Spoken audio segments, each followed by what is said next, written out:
कैसे हो दोस्तों, आज मैं तुम सबके लिए 5 एनिमेटेड मूवीज लेके आ गया हूँ जो तुम्हें देखना बहुत ज्यादा जरूरी है। अगर तुम्हें पसंद ना आए तो बाद में मुझे गालियां दे देना, कोई दिक्कत नहीं, लेकिन देखना जरूर।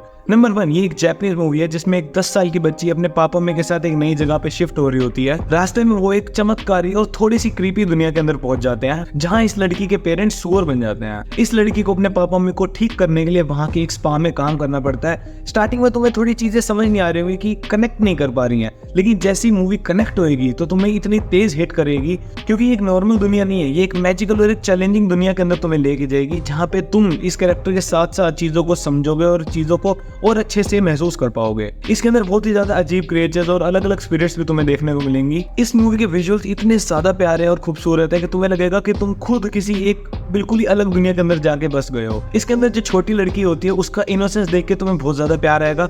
और साथ के साथ एक दूसरा कैरेक्टर होता है नो फेस, वो इतना ज्यादा मिस्टीरियस कैरेक्टर है कि तुम्हें समझ ही नहीं आएगा कि वो किस तरीके से बिहेव कर रहा है और वो आखिर में चाहता क्या है। इस मूवी को एक मॉडर्न डे फेरी टेल के नाम से भी जाना जाता है क्योंकि सिर्फ बच्चों नहीं बल्कि बड़े लोगों को भी बहुत डीप और मीनिंगफुल मैसेज देती है। मूवी का नाम है स्पिरिटेड अवे और इसने 2003 में बेस्ट एनिमेटेड मूवी का ऑस्कर भी जीता था। ये IMDb और रोटन टोमेटोज पे हाईएस्ट रेटेड एनिमेटेड मूवीज की लिस्ट में भी आती है। सिर्फ इतना ही नहीं, ये 100 greatest movies of 21st centuries के अंदर भी आती है। नंबर 2, इस मूवी के अंदर हम देखते हैं कि एक लड़का मिगा है जो कि एक सिंगर बनना चाहता है, लेकिन उसके परिवार में कुछ लोग ऐसे होते हैं जिनको लगता है कि उनके खानदान में म्यूजिक को चुनना बहुत ही गलत माना जाता है क्योंकि उनके परिवार में पहले जिन्होंने भी म्यूजिक को चुना था वो अपने परिवार को छोड़ के म्यूजिक की राह पे चल पड़ते थे। लेकिन अब मिगेल को अपने परिवार का सच जानने के लिए एक एडवेंचर पे निकलना पड़ता है जिसको डे ऑफ द डेड भी कहा जाता है। वो गलती से मरे हुए लोगों की दुनिया में चला जाता है जहाँ पे उसका सपना और उसकी फैमिली का राज आपस में टकराने लगते हैं। इस सफर में मिगेल अपने पूर्वजों से मिलता है और साथ ही साथ अपना सपना पूरा करने की पूरी कोशिश करता है और उसके लिए कोई ना कोई रास्ता ढूंढने के लिए वो बहुत ही ज्यादा उतावला है। मूवी का नाम है कोको और इसके अंदर तुम मैक्सिकन कल्चर और ट्रेडिशन को बहुत ही अच्छे से फील कर पाओगे। इस मूवी के अंदर इमोशंस, म्यूजिक और कल्चर को बहुत ही अच्छे तरीके से प्रेजेंट किया गया है। मूवी के अंदर जो सॉन्ग्स है वो तो उसको एक बिल्कुल ही अलग ही चेहरा दिखा देते हैं,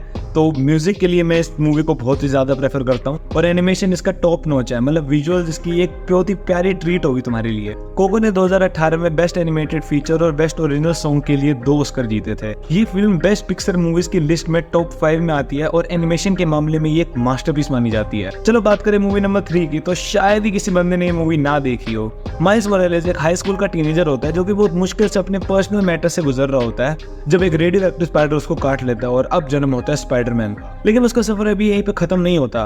किंग पिन एक डिवाइस बनाता है जो कि गलती से मल्टीवर्स को खोल देता है और इसी के चलते चलते अलग डायमेंशन के स्पाइडरमैन इस डायमेंशन के अंदर आने लगते हैं, जैसे कि पीटर पार्कर, ग्वेन स्टेसी और स्पाइडर हैम। अब माइल्स मोरालेस को इन सब के साथ मिलके दुश्मन को हरा के और अपने अंदर के जो रियल स्पाइडरमैन है उसको भी पहचानना होता है। मूवी का नाम है स्पाइडरमैन इनटू द स्पाइडरवर्स और इस मूवी की जो विजुअल ग्राफिक्स है तुम्हें दिखाई गई है वो कॉमिक बुक से बहुत ही ज्यादा रिलेट करेगी। तुम्हें बिल्कुल ऐसा लगेगा जैसे तुम्हें कॉमिक बुक, एक वीडियो कॉमिक बुक पढ़ रहे हो, ऐसा पता नहीं कुछ होता है भी है कि नहीं। पेस की बात करें तो ये इतनी ज्यादा फास्ट पेस लगेगी कि तुम्हें एटलीस्ट 2-3 बार तो शायद दोबारा मूवी को देखना पड़ेगा कुछ सीन्स को नोटिस करने के लिए। लेकिन इसका मतलब ये नहीं कि इसके अंदर इमोशनल फैक्टर नहीं है, इसके अंदर काफी इमोशनल कहानी भी दिखाई गई है। साथ के साथ इसके अंदर जितने स्पाइडरमैन दिखाए गए हैं सबकी एक यूनिक पर्सनैलिटी तुम्हें दिखेगी। बहुत जगह पे माइल्स मोरालेस के साथ तुम रिलेट भी कर पाओगे अपनी कहानी।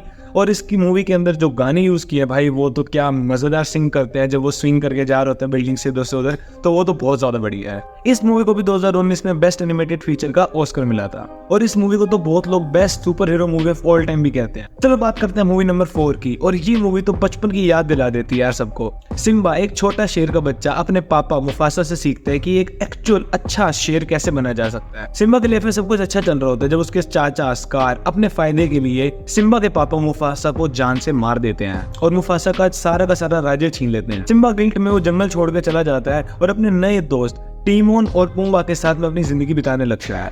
आखिर में सिम्बा अपने रिस्पॉन्सिबिलिटीज को समझ के वापस से अपने जंगल में आता है जहाँ पे उसका घर परिवार था और स्कार से अपने घर और अपने परिवार वालों को बचा के राजपाट दोबारा से संभालता है। मूवी का नाम है लायन किंग और ये डिज्नी की एवरग्रीन मूवी में से एक है जो विजुअल्स और इमोशनल दोनों लेवल पे तुम्हें इम्पैक्ट करेगी। अगर तुमने मूवी नहीं देखी तो ये तुम्हारे लिए बहुत ही ज्यादा शर्म की बात है क्योंकि मेरे घर में बच्चे से लेके बड़े तक सबने इस मूवी को देखा। इस मूवी को भी 2 ऑस्कर मिले, बेस्ट ओरिजिनल स्कोर और बेस्ट ओरिजिनल सॉन्ग के लिए। अब आती है मूवी नंबर 5 की। ये कहानी टोक्यो शहर में सेट है। शहर में क्राइम और करप्शन बहुत ही ज्यादा बढ़ गया है। कनेदा और तेत्सुओ नाम के दो दोस्त होते हैं जो कि एक बाइकर गैंग में शामिल होते हैं। तेत्सुओ एक साइंटिफिक एक्सपेरिमेंट के कारण साइकिक पावर्स को डिस्कवर कर लेता है, जिससे वो बिल्कुल अनकंट्रोलेबल हो जाता है और इसके चलते पूरी सरकार उसके पीछे पड़ जाती है। कनेदा को अपने दोस्त को भी रोकना और साथ के साथ लोगों को भी बचाना है, तो अब ये सब वो कैसे कर पाएगा। मूवी का नाम है अकीरा। ये मूवी 1980s के टाइम में बनाई गई थी, लेकिन तुम इसके एनिमेशन को देख के ऐसा बिल्कुल भी नहीं सोच पाओगे कि ये इतनी पुरानी मूवी होगी। जहां पे भी बेस्ट एनिमे मूवीज या साइफाई फिल्म्स के बारे में बात होती है तो ये मूवी हमेशा ऊपर तुम्हें दिखी जाएगी। कहानी इसकी थोड़ी सी कॉम्प्लेक्स हो सकती है, लेकिन अगर तुम्हें डिस्टोपियन या फिर जैसे दुनिया खत्म होने वाली है ऐसी मूवीज अच्छी लगती है तो इसको तुम जरूर एक बार ट्राई कर सकते हो। जल्दी से जाके मूवीज देखो और जाते जाते लाइक जरूर कर देना।